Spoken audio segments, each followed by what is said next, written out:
बिस्मिल्लाहिर्रहमानिर्रहीम।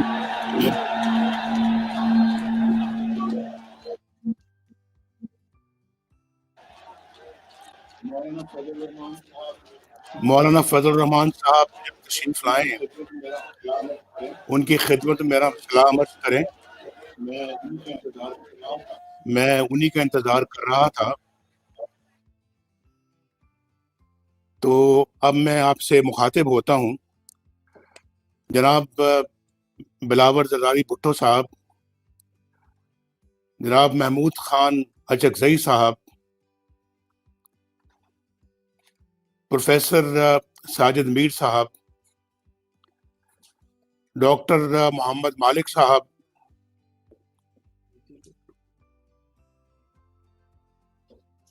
डॉक्टर जहांजेब जमालदीनी साहब, मियाँ इफ्तिखार खान साहब, जनाब अवैस नूरानी साहब, जनाब अहमद नवाज जदून साहब, जनाब शाहिद खाकान अब्बासी साहब, मरियम नवाज शरीफ साहिबा और स्टेट सेक्रेटरी खुरम दस्तगीर साहब, और मेरे बहुत ही प्यारे गुजरांवाला के भाइयों, बहनों और बुजुर्गों, अस्सलाम वालेकुम।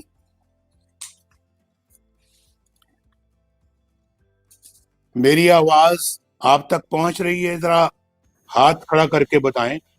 यहाँ पूरी स्क्रीन पे वो जलसा का ले मेरी छोड़ दें। आ रही है मेरी आवाज आपको?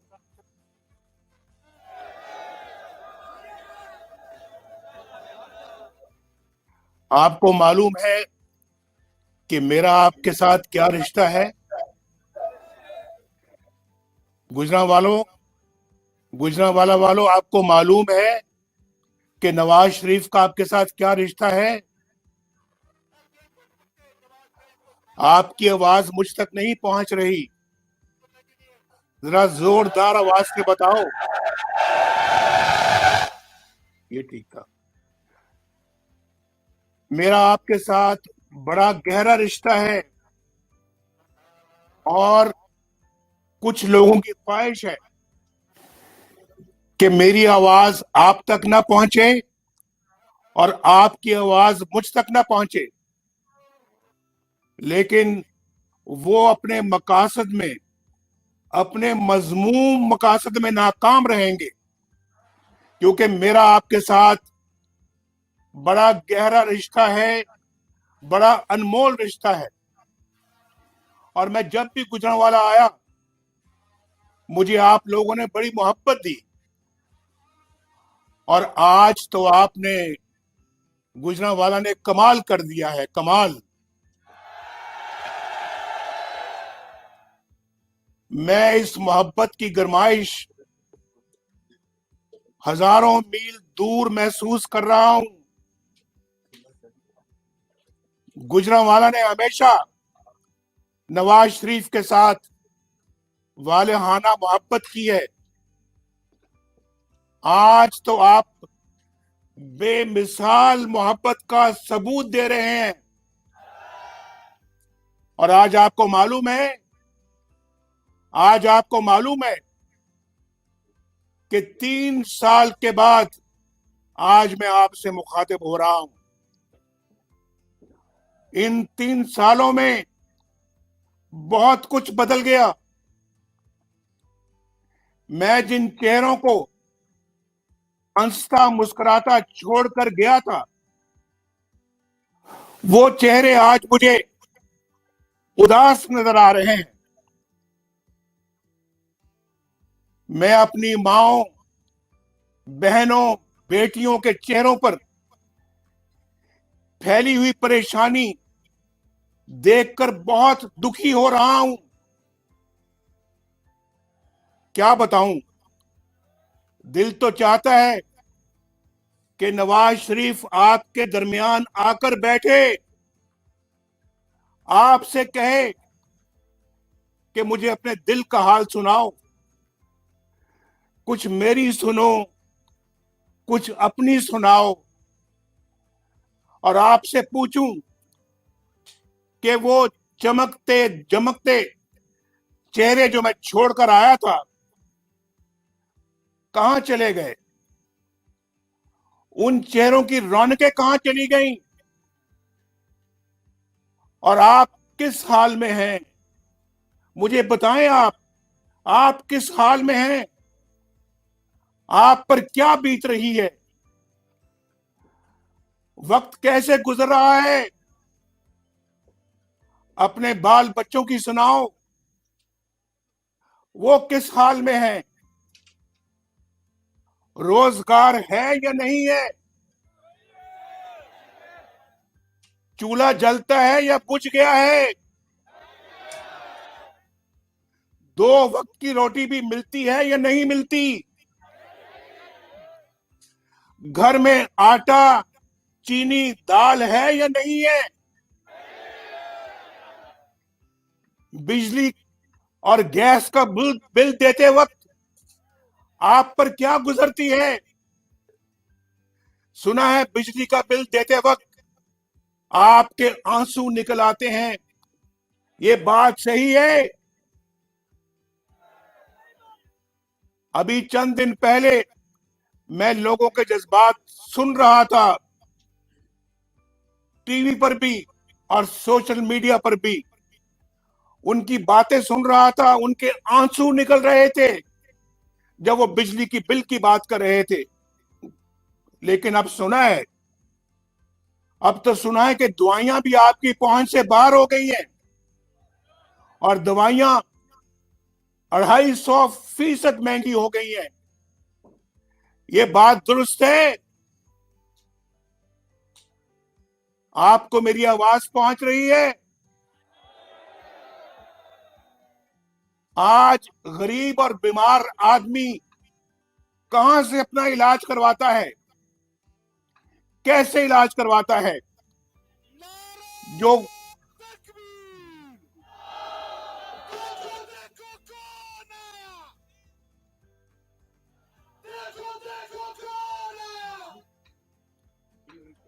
मौलाना साहब ठीक आए?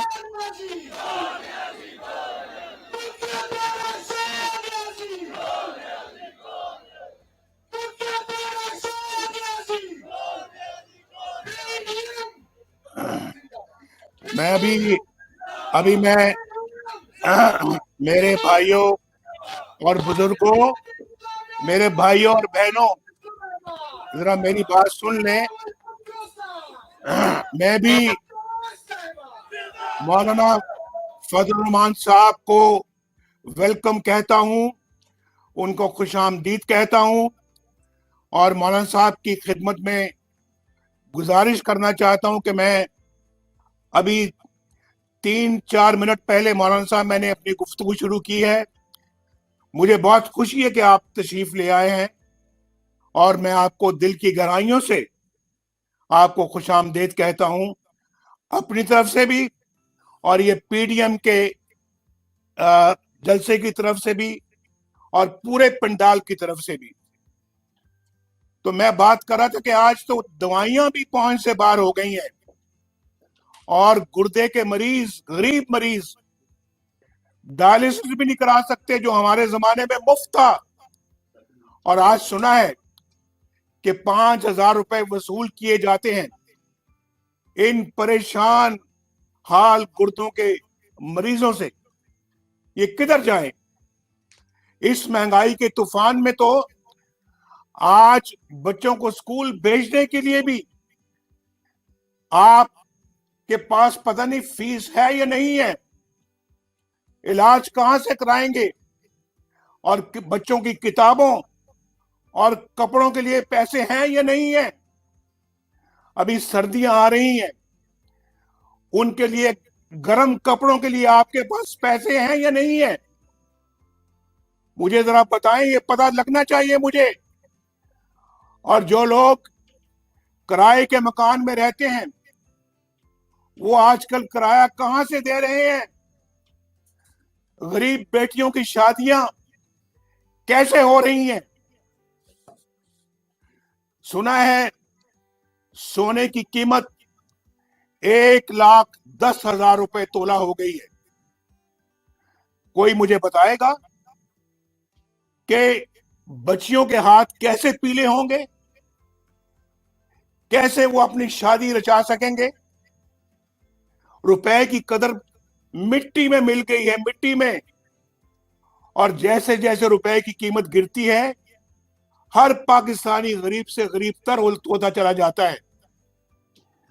बाजार में 100 रुपए लेकर जाने वाला शख्स मुझे बताए कि 100 रुपए में क्या मिलता है, 100 रुपए में कुछ आता भी है या कुछ खरीदा भी जाता है या नहीं।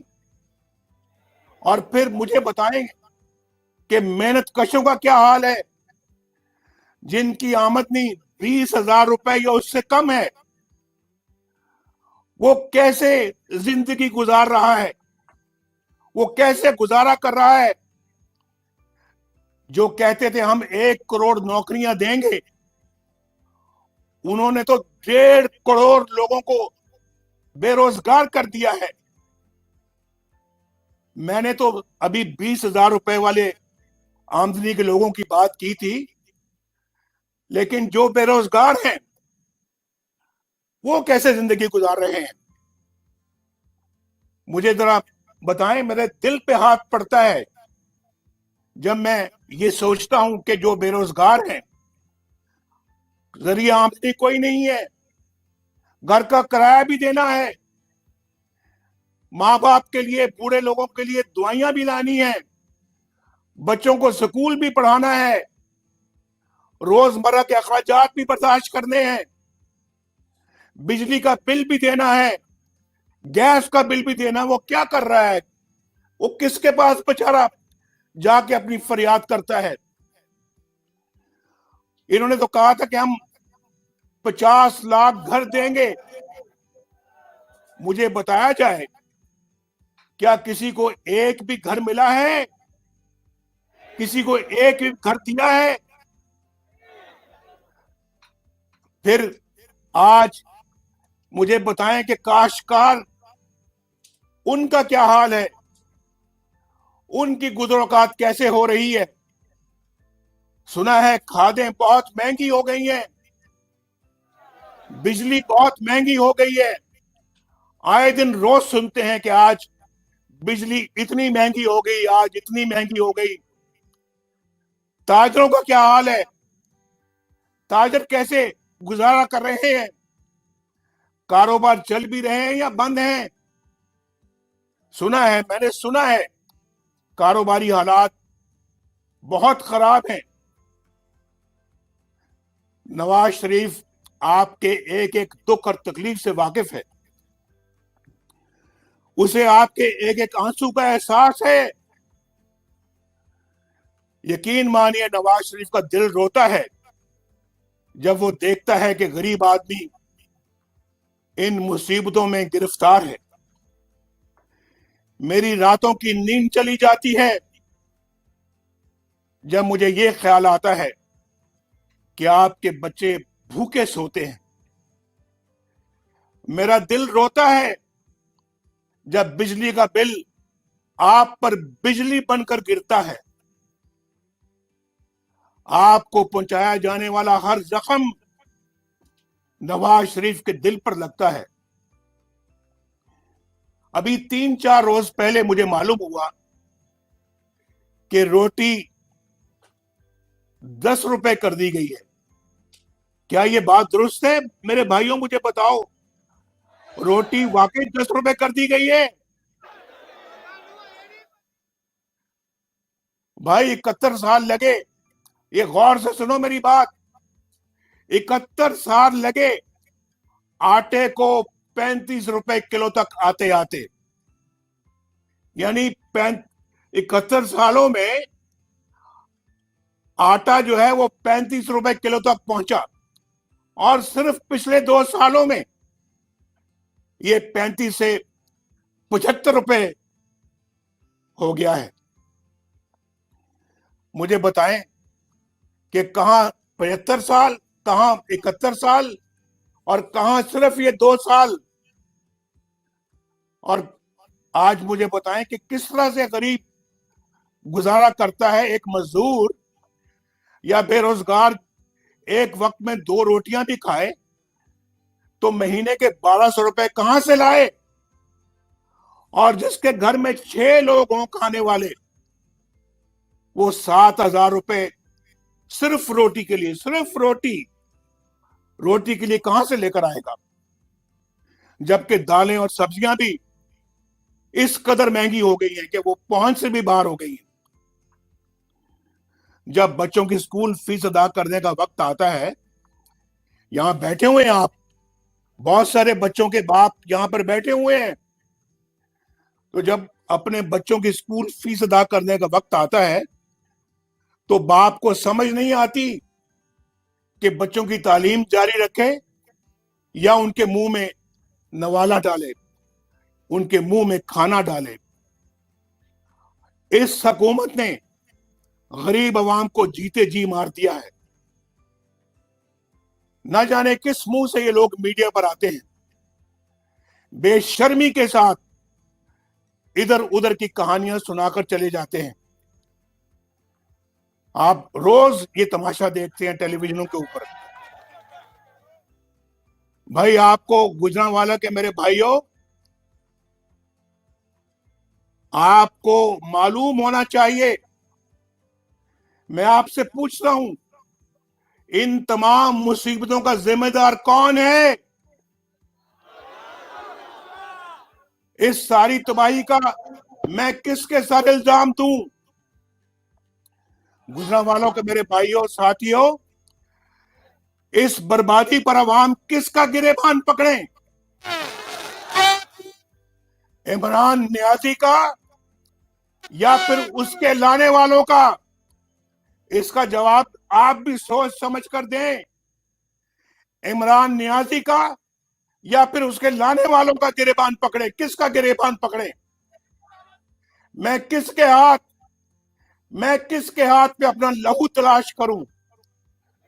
आप बताएं गुजरांवाला के भाइयों और बहनों, असल कसूरवार कौन है? आपका वोट किसने चोरी किया? इलेक्शनों में किसने धांधली की? पोलिंग एजेंटों को किसने निकाल बाहर किया? जो वोट आपने डाला था वो किसी और के डब्बे में कैसे पहुंच गया? किसने पहुंचाया? किसने पहुंचाया? आपके वोटों पर 2-2 मोहरें किसने लगाई? और फिर रात के अंधेरे में आरटीएस किसने बंद किया?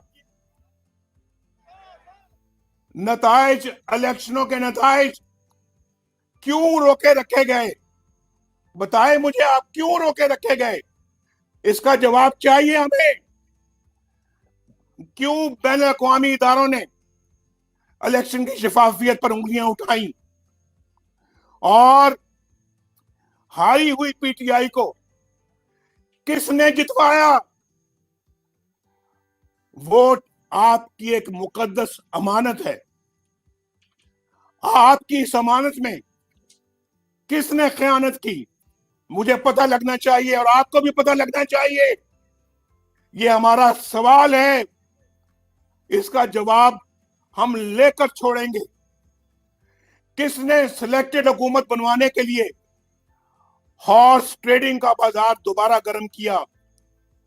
और किसने अवाम के इंतखाब को रद्द करके अपनी मर्जी की हुकूमत बनाई? नालायक और नाहिल इमरान नियाजी को किसने वजीर आजम बनाया? बताएं, किसने बनाया? गुजरांवाला वालों, बताओ, उंगली किसकी तरफ उठती है? किसकी तरफ उठती है उंगली? बताओ। आप बताएंगे या फिर मैं बताऊं? और डरेंगे नहीं आप। अगर डरेंगे, जो डर गया वो मर गया। डरना नहीं है। और गुजरांवाला के अवाम तो वैसे कभी नहीं डरते। गुजरांवाला के अवाम तो बड़े दिलेर लोग हैं। जुर्रतमंद हैं, शेर हैं, शेर।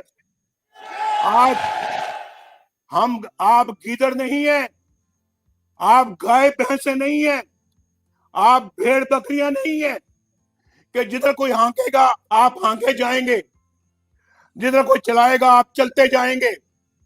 आप बाज़मीर लोग हैं, बाज़मीर। आप अपना जमीर कभी नहीं बेचेंगे। आज खड़े होना होगा, आज उठना होगा। जिसने पाकिस्तान के साथ या आपके साथ ये जुल्म किया है, उसके खिलाफ सीसा पिलाई हुई दीवार बन के आपको खड़ा होना होगा। और इसका आगाज गुजरांवाला के अवाम आज करेंगे इंशाल्लाह। और ये लहर पूरे पाकिस्तान में फैलेगी। बोलो गुजरांवाला वालों, आप इसका आगाज यहां से करोगे आज? जरा जोर से बताओ कि आवाज टीवी की जरा कम आ रही है। आप मुझे बताएं, पिछले 73 साल से मुतवातर मुल्क के हालात खराब होते जा रहे हैं। हमारे दौर में हालात अच्छे हो रहे थे, लेकिन उसे भी बर्बाद करके रख दिया गया। याद करो, आज से 3 साल पहले कितना अच्छा दौर था, उसको खत्म कर दिया गया। इस सियासी अदम इस्तेकाम ने मैशत को संभलने नहीं दिया और अवाम की कमर तोड़कर रख दी। इसकी क्या वजह है? क्यों पाकिस्तान में कानून की हुक्मरानी ना आ सकी? क्यों अवाम इंसाफ से महरूम है? कई लोग क्यों इंसाफ हासिल करने की तगोदो करते रहे, दुनिया से रुखसत हो गए। और दूसरी तरफ एक मखसूस तबका, उसकी तरफ कोई आंख उठाकर नहीं देख सकता। क्यों आइन को तोड़ने वाले, क्यों आइन शिकन दंदनाते फिरते हैं, लेकिन उनसे कोई पूछने की जुर्रत नहीं कर सकता। ये दोहरा मेयार ये पाकिस्तान में नहीं चलेगा। अब ये नहीं चलेगा और ना हम चलने देंगे इसको। गुजरांवाला के अवाम, इस बात का अहद करो नवाज शरीफ के साथ।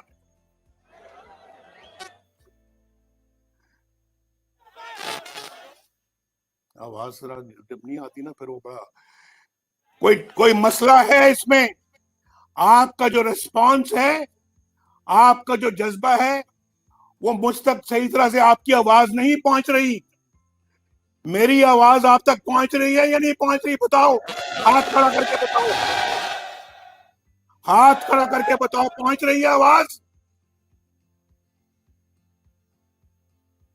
आपकी आवाज मुझ तक नहीं पहुंच रही, लेकिन अगर मेरी भी पहुंच रही है तो ठीक है, अच्छी बात है। मुझे बताओ कि यहां पे एक डिक्टेटर को आइन शिकनी पर सजा मिली, लेकिन उस अदालत को भी उड़ा दिया गया हवा में।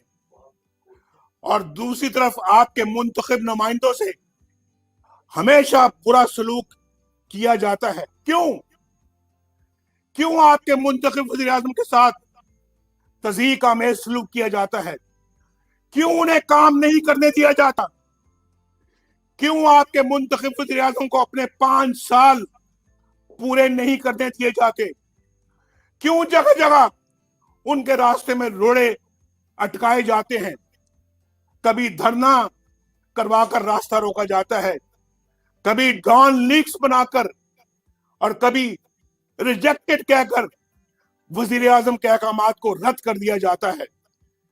मैं हैरान होता हूं कि जितना वक्त इन आइन तोड़ने वालों ने साजिशों पर जाय किया, उसका आधा वक्त भी अगर दिफा पर सर्फ किया जाता तो मुल्क बहुत सी कबातों से बच जाता। उसके बाद क्या होता है?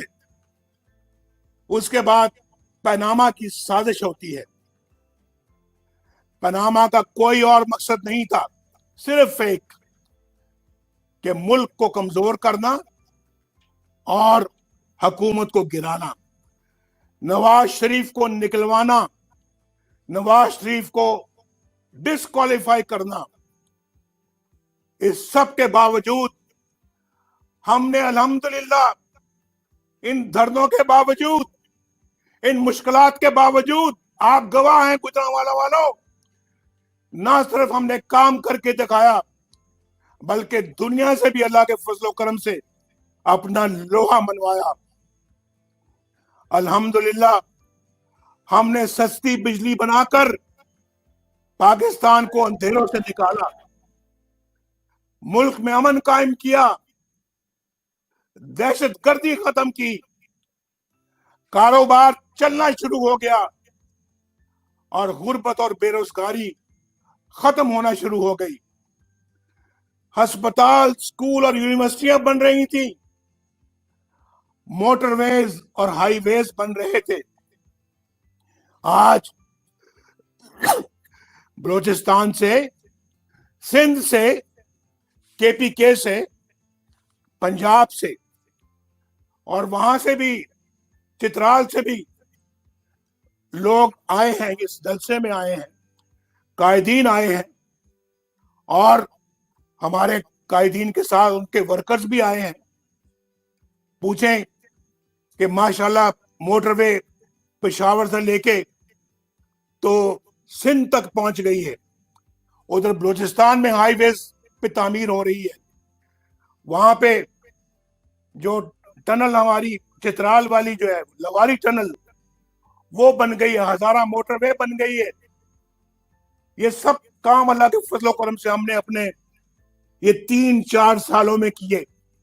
बिजली के इतने बड़े बड़े कारखाने लगा दिए, ये सारा काम किया और अल्लाह के फजलो करम से आज हमें उसकी खुशी है।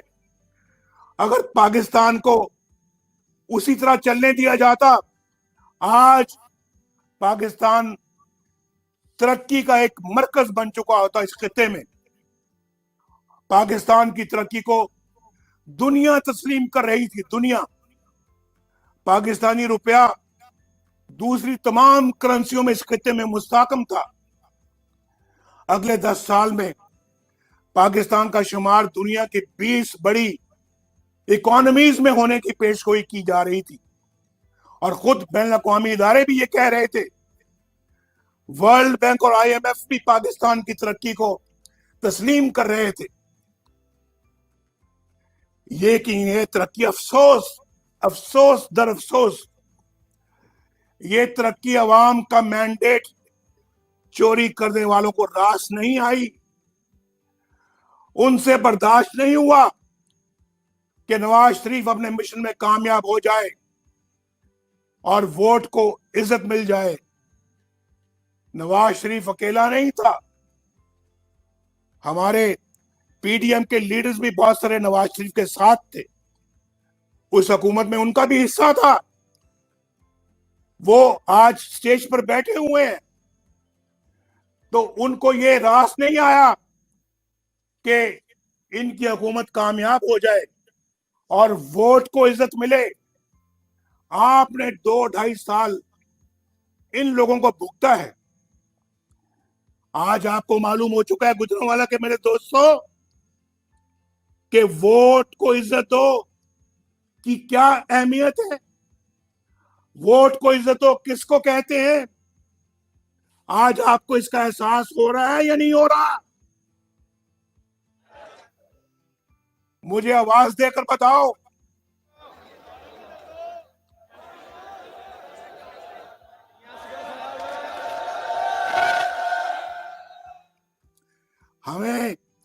हमें ये गद्दार करार देते हैं हमें ये गद्दार करार देते हैं।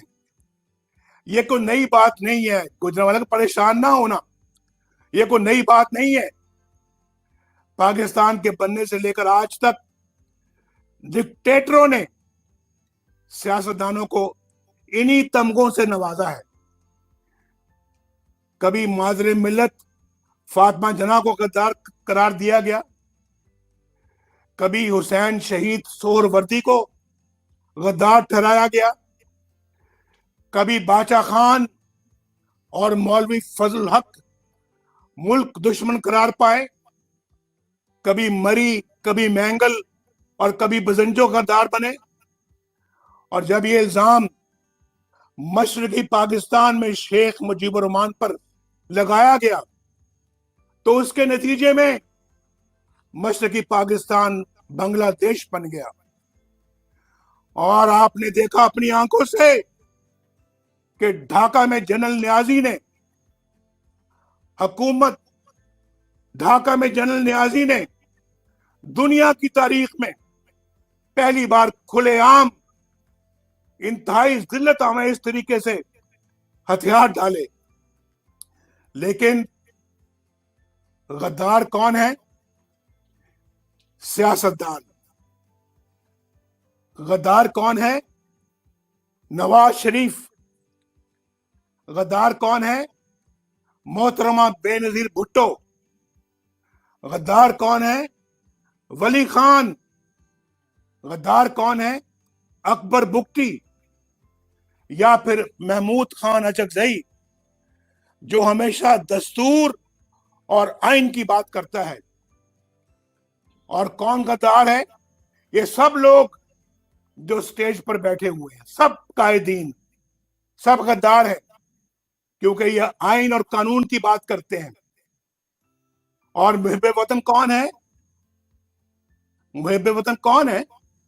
जिन्होंने आइन को तोड़ा, जिन्होंने आइन को रोंद डाला, जिन्होंने मुल्क को दो टुकड़े कर दिया, ये सब मुहिब्बे वतन है। मेरे गुजरांवाले के भाइयों और बहनों, तारीख और हकायक बड़े तल्ख हैं, लेकिन पाकिस्तान एक अमन पसंद मुल्क है।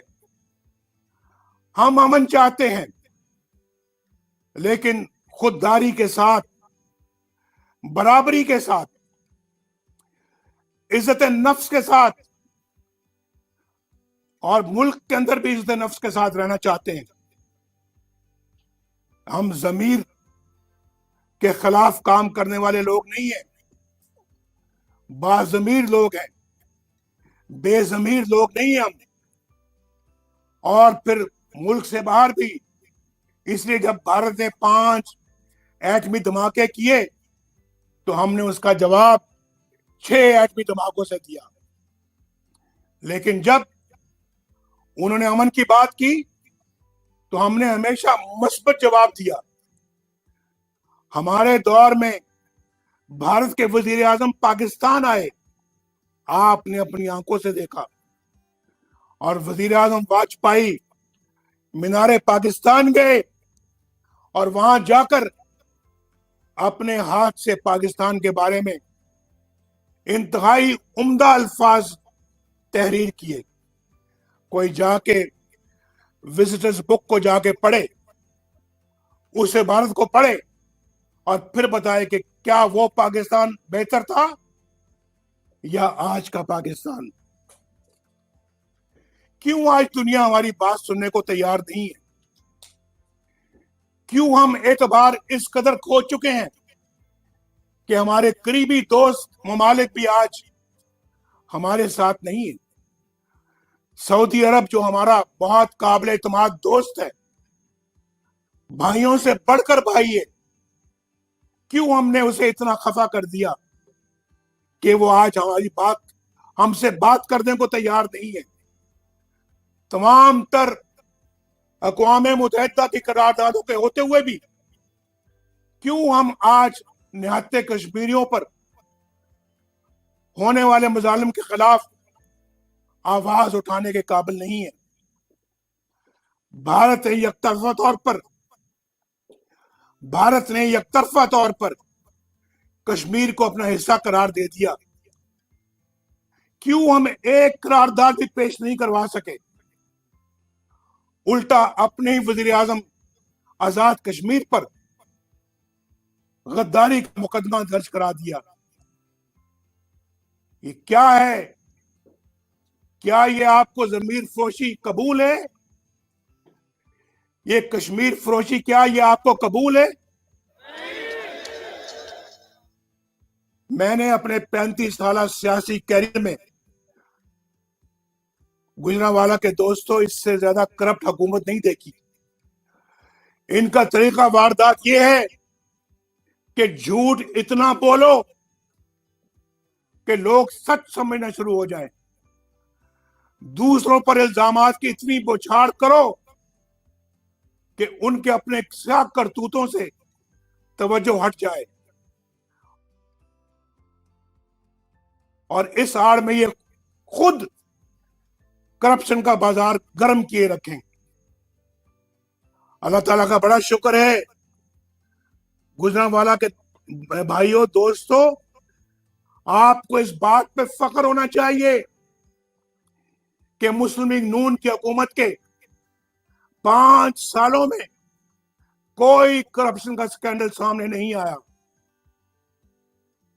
जबकि इन लोगों के आए दिन करप्शन स्कैंडल सामने आ रहे हैं, और स्कैंडल भी वो जिनके जरिए अवाम के आपके अरबों खरबों रुपए लूट कर ले गए।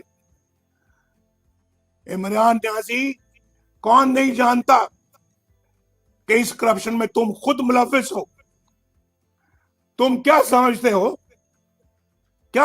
हो तुम कि साकिब निसार का एनआरओ लेकर तुम पाक साफ हो गए हो? तुम्हें बनी गाला और लाहौर में जमान पार्क की अरबों रुपए की जायदाद की रसीदें देनी पड़ेंगी। तुम क्या समझते हो कि साकिब निसार का एनआरओ लेकर अलीमा खान हिसाब देने से बच जाएंगी? क्या अरबों की फंड रेजिंग के मामला बिला तहकीक ही रह जाएंगे? तुम क्या समझते हो कि फॉरेन फंडिंग केस पर कोई तुमको एनआरओ दे सकेगा, जबकि तुम्हारी अपनी पार्टी के लोग खुद तुम्हारी करप्शन के गवाह हैं? जवाब दो, तुमने वज़ीर आज़म की कुर्सी पर बैठकर चीनी बरामद करने की इजाजत कैसे दे दी और क्यों दे दी? चीनी के ज़खायर तो इतने नहीं थे कि एक्सपोर्ट हो सकती है, बरामद हो सकती। उसका नतीजा क्या निकला? 52 से चीनी की कीमत जो है 52 रुपए से 110 रुपए किलो हो गई, लेकिन तुमने परवाह नहीं की ताकि तुम्हारे एटीएम अवाम के खरबों अरबों लूट सके। आपका फर्ज बनता है, पाकिस्तान के रहने वालों, गुजरांवाला के रहने वालों, आपका फर्ज बनता है कि आप इसका हिसाब लो। ये अरबों खरबों आपके हैं, आपकी जेब से ये पैसा निकला है और इमरान खान और उसके हवारियों के जेबों में गया है और उसने लोगों को भगा दिया है। ये अरबों खरबों है, इस पे खामोश बैठना जुर्म है, जुल्म है, ज्यादती है। तुमने आज तक इमरान खान कोई ऐसा इकदाम नहीं किया जिससे चीनी की कीमत में कोई कमी हो सके। हम इसको चीनी की कीमत को 50-52 रुपए छोड़ के गए थे, 2 सालों में 100 रुपए से ऊपर चली गई है। गुजरांवाला के मेरे भाइयों, आपको मेरी बातें समझ में आ रही हैं या नहीं आ रही? तुम्हें इन भारी कीमतों के नीचे दबे हुए अवाम की इमरान न्याजी कोई परवाह नहीं है, ना थी ना है। तुम्हारा वजीर अद्वियात की कीमत में बेहिसाब इजाफा करके चलता बना, अवाम के अरबों लुट गए और तुम्हें इसकी कोई परवाह नहीं। और फिर जनरल आसिम सलीम बाजवा, जो कि पाकिस्तान की हुकूमत गिराने, बलोचिस्तान की हुकूमत गिराने और सेनेट के इंतखाबात चोरी करने के जुर्म में संगीन गद्दारी यानी आर्टिकल 6 का मुजरिम भी है। उसके बेहिसाब असासे सामने आ चुके हैं, मगर कोई तफ्तीश शुरू नहीं हो सकी। इस हुकूमत के होते हुए शायद होगी भी नहीं। नैब का वतीरा तो इल्जाम और सबूत के बगैर ही उठाकर ले जाना है। ये शख्स क्यों खुलेआम दंदनाता फिर रहा है? जवाब तो इमरान नियाजी, क्यों फिर रहा है? और आज भी वो चेयरमैन सीपैक बना हुआ है। किस मुंह से ये सीपैक की सरमाई कर रहा है? और उसकी तनख्वाह 35 लाख रुपए माहाना है। गुजरांवाला के अवाम भाइयों, क्या तनख्वाह है? 35 लाख रुपए तनख्वाह है उस शख्स की। जनरल आसिम सलीम बाजवा की क्या तनख्वाह है? बताओ, क्या तनख्वाह है? इस हुकूमत ने कोई काम नहीं किया, लेकिन करप्शन का एक के बाद दूसरा स्कैंडल सामने आ रहा है। इसके बावजूद चेयरमैन नैब की डटाई देखें, तमाम तर गवाह और सबूतों के बावजूद किसी के खिलाफ कोई मुकदमा नहीं बन सका। नैब एक डिक्टेटर का बनाया हुआ काला कानून है, मुशर्रफ का बनाया हुआ काला कानून है, जिसका मकसद सियासी इख्तिलाफ राय को कुचलना है। लेकिन जावेद इकबाल और उसके साथियों ने तो तमाम हदें पार कर ली। उन्हें सुप्रीम कोर्ट और दीगर अदालतों और फिर गैर मुल्की और गैर मुल्की इदारों की जानिब से की गई तनकीद की भी कोई परवाह नहीं है। उनका इंतकामी एजेंडा खत्म होने को ही नहीं आता। शहबाज शरीफ, हमजा शहबाज शरीफ, खुर्शीद शाह, मीर शकीलुर रहमान और ऑपोजिशन के दीगर रहनुमा आज भी पाबंदे सलासल हैं। उनको या खुद आपको भी यह मालूम नहीं कि उनका जुर्म क्या है। और जावेद इकबाल, कब तक आप एक मफाद प्रस्त टोले के मफादात के मुहाफिज बनकर बैठे रहोगे? कब तक उनके इंतजामी एजेंडे पर अमल करते रहोगे? कब तक बेगुनाहों को न्याय की चक्की में पीसते रहोगे? कब तक तुम इमरान नियाजी और आसिम बाजवा जैसों की करप्शन को तहफ्फुज देते रहोगे? याद रखो, तुम्हारा भी यौम हिसाब आएगा और बहुत जल्द आएगा। ये गुजरांवाला का जलसा, ये कायदीन, ये सब गवाह, इंशाल्लाह गवाह रहना, इनका भी हमें हिसाब आएगा और जल्द आएगा। मेरे भाई और बहनों, आइन से इजराफ सिर्फ माशाल्लाह की शक्ल में नहीं होता। हर आइन शिकनी इंतहा दर्जे की संगीन होती है। लिहाजा जब जबरदस्ती मीडिया का मुंह बंद कर देते हैं, यह भी आइन शिकनी है। जब आप केबल ऑपरेटर्स को हरासा करके अपनी मर्जी के चैनल चलवाते हैं, तो यह भी आइन शिकनी है। जब आप जजों से जबरदस्ती मनपसंद फैसले लिखवाते हैं, तो यह भी आइन शिकनी है। आप अवाम का मैंडेट चोरी करते हैं और एक नाअहल तरीन शख्स को वज़ीर आज़म बनवा देते हैं, तो यह बदतरीन आइन शिकनी है। याद रखिए, एक आइन तोड़ने वाले शख्स के साथ साथ वो तमाम लोग भी आइन शिकनी के मुर्तकिब होते हैं जो उसकी मदद करते हैं या उसका हुक्म मानते हैं। गुजरांवाला के मेरे भाइयों बहनों, आज आपकी तमाम तर परेशानियों और तकलीफों का जिम्मेदार वही लोग हैं जिन्होंने आपको अपने जाती मफादात और इख्तियारात की भींट चढ़ाया है।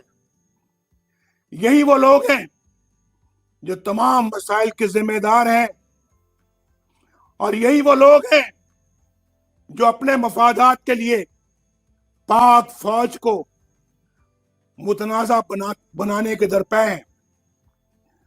हम नहीं, अवाम नहीं,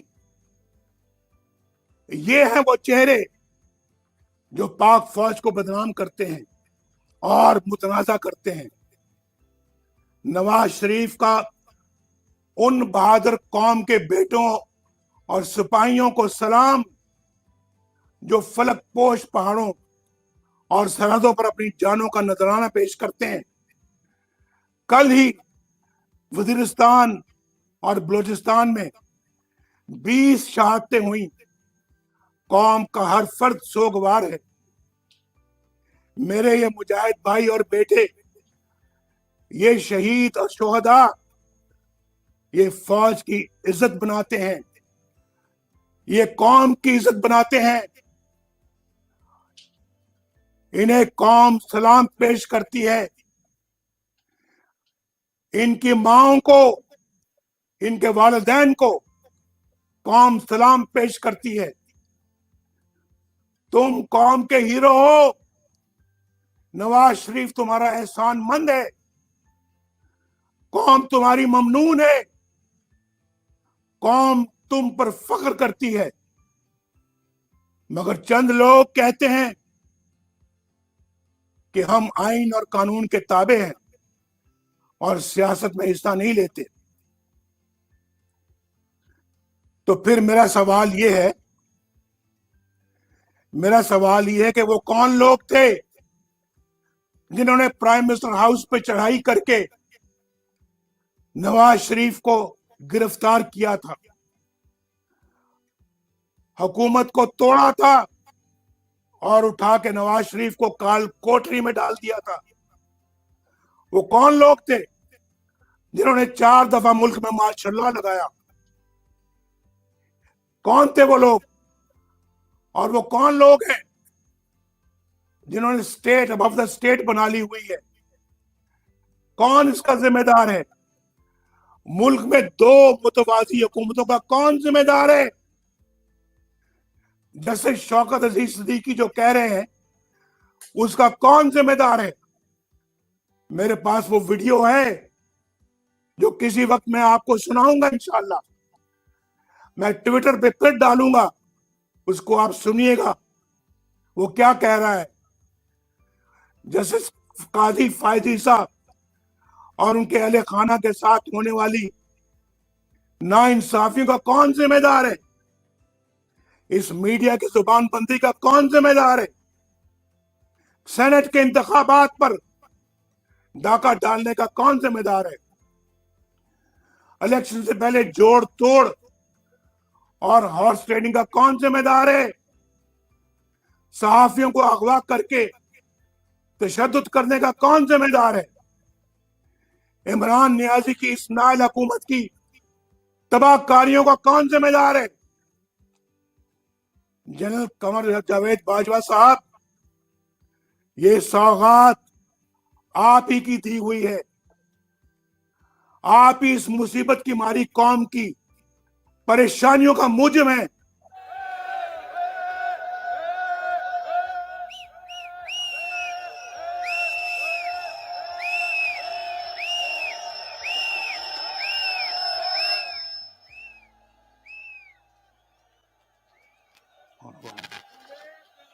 जनरल कमर जावेद बाजवा साहब, आपने हमारी अच्छी भली चलती हुकूमत को रुखसत करवाया और मुल्क और कौम को अपनी ख्वाहिशात की भीन चढ़ाया।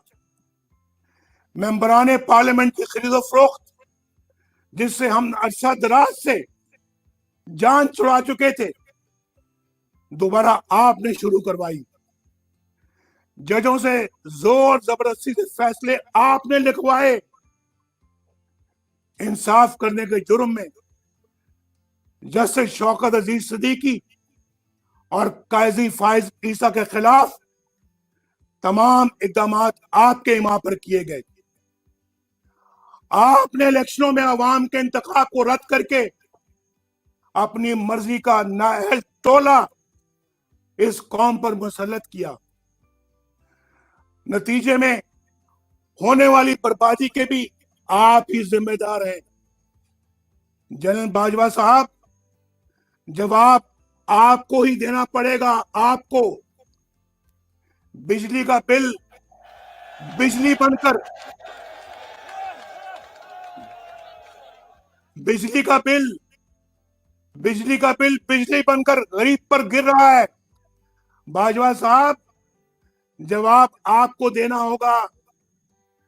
दवाई ना मिलने से दवाई ना मिलने से मेरे पाकिस्तान का गरीब मर रहा है। बाजवा साहब, जवाब आपको देना होगा।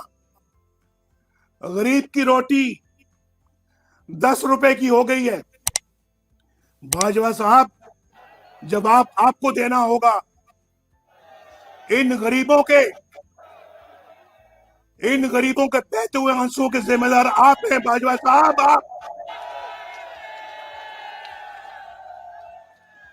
इन गरीबों के बहते हुए आंसुओं के जिम्मेदार आप हैं। जवाब आपको देना होगा। इन हंसते मुस्कुराते चेहरों पर उदासी है, वीरानी है, परेशानी है। बाजवा साहब, जवाब आपको देना होगा। 1.5 करोड़ लोग बेरोजगार हो चुके हैं। बाजवा साहब, जवाब आपको देना होगा। आटा और चीनी चोर अवाम के सैकड़ों अरब रुपए लूट कर चलते बने और हुकूमत ने कीमत काबू में लाने के लिए कुछ नहीं किया। बाजवा साहब, हिसाब आपको देना होगा। आपको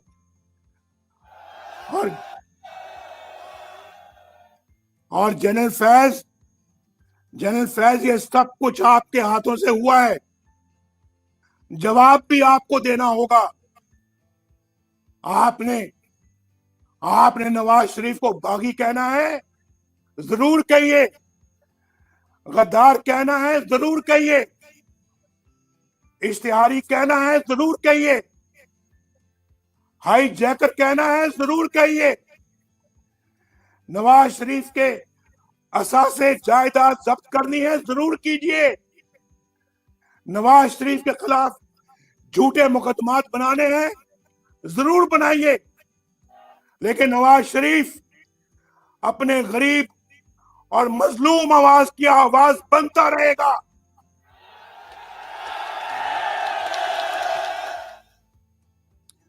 नवाज शरीफ आपके वोट को इज्जत दिलाकर रहेगा इंशाअल्लाह।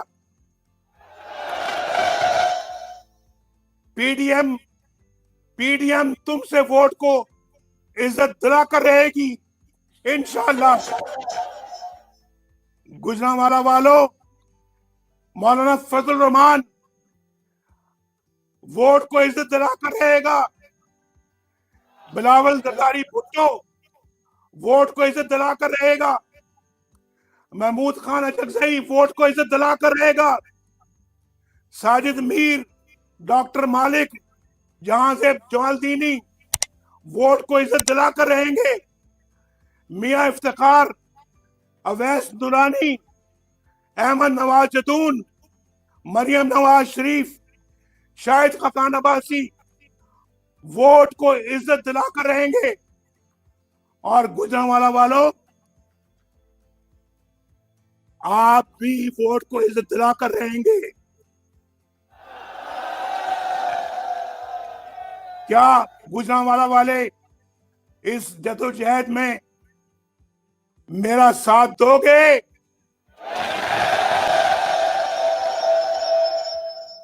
पीडीएम का साथ दोगे? क्या पाकिस्तान हमारा साथ देगा?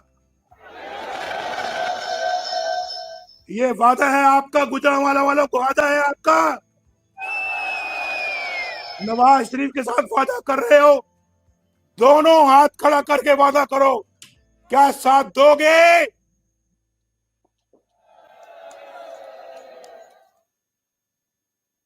पाकिस्तान पाइंदाबाद।